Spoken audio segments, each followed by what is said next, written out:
2012년 4월 24일 오후 2시경 미야기현 센다이시 이즈미구 토쿠슈우카이 병원의 주차장. 이곳을 지나가던 A씨는 뭔가 타는 듯한 냄새를 맡습니다. 주변을 둘러보자 주차장에서 하늘로 연기가 치솟고 있었습니다. A씨는 즉시 소방차를 불렀고 다행히 화재는 금방 진압됩니다. 그런데 차량 뒷좌석에서 한 남성의 시신이 발견됩니다. 경찰은 차 내에서 발견된 운전면허증을 통해 피해자의 신원을 확보합니다. 그는 현장에서 20km 정도 떨어진 곳에 사는 남성 T씨. 부검 결과 그의 폐에는 연기나 그을음이 남아있지 않았습니다. 얼굴과 목에는 다수의 타박상이 발견되었고 코뼈가 부러졌으며 눈에는 피가 고여있는 상태였습니다. 부검 결과 직접적인 사인은 목을 뒤에서 강하게 공격당해 생긴 경부 손상이었습니다. 정확한 사망 추정 시각은 알 수 없었지만 방화 전날까지는 살아있었던 것으로 추정됩니다. 경찰은 부검 결과를 토대로 그가 누군가에게 살해당한 후 자동차와 함께 불태워진 것으로 파악하여 살인 및 시체유기 사건으로 조사를 시작합니다. 방화 현장은 유료 주차장이었고 입장을 위해서는 반드시 주차권이 필요했습니다.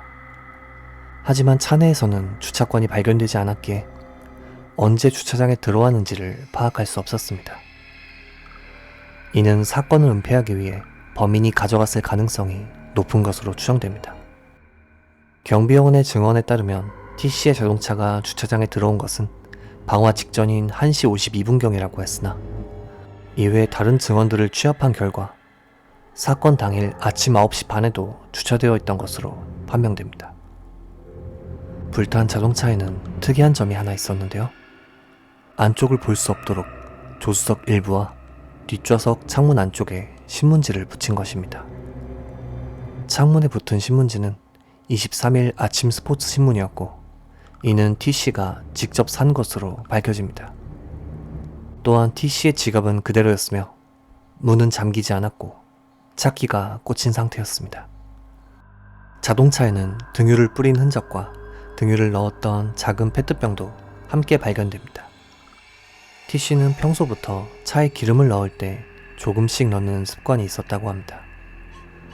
그렇기에 자동차에 남은 기름의 양도 적었는데요. 이는 현장까지의 이동거리가 크지 않다는 것을 의미합니다.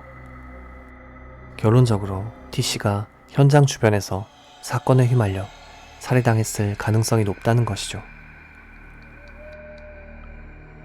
T씨는 작은 체형에 조용한 성격이었다고 합니다. 사건 전날이었던 4월 23일 낮, 그는 미야기현 나토리시의 편의점 주차장에서 내연녀와 도시락을 먹은 후 오후 1시경 그녀를 센다이시의 파친코점에 데려다 줍니다. 이후 파친코점 근처 편의점 CCTV에 운전 중인 T씨가 찍혔습니다. 그는 자택 방향으로 운전하고 있었으나 이후의 행적은 알 수 없었습니다. T씨는 평소 이 병원에 다닌 기록이 없었으며 어딘가에서 살해당한 후 주차장에 옮겨진 것으로 파악됩니다. 부검 당시 그의 위에는 23일 낮에 내연녀와 먹은 도시락이 남아있었다고 합니다. 모든 수사 결과를 종합하면 그는 내연녀를 파친코점에 데려다 준 후 현장 주변에서 몇 시간 내에 살해당한 것이죠. 일반적으로 불태우는 행위는 증거인멸을 위함입니다. 그런데 백주 대낮에 당당하게 사람 출입이 많은 병원 주차장에서 자동차를 불태운다는 것은 증거인멸이라는 개념과 모순되죠.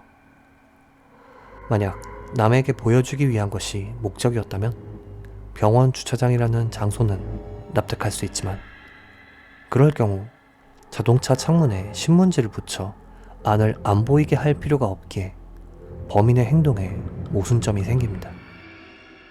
게다가 자동차를 통째로 불태우고 싶었던 거라면 방화에 사용된 작은 페트병 1개 분량의 등유로는 어림도 없습니다. 여기서부터는 제 개인적인 추측입니다만 범인은 어떠한 경위로 T씨와 시비가 붙어 그를 폭행했고 상태가 심각해진 그를 병원에 데려가려 했지만 그가 결국 사망하자 불태우려 했던 것은 아닐까요? 과연 범인은 누구였으며 왜 백주 대낮에 사람 출입이 많은 주차장을 선택한 것일까요? 피해자의 명복을 빌며 영상을 마칩니다. 괴미사였습니다.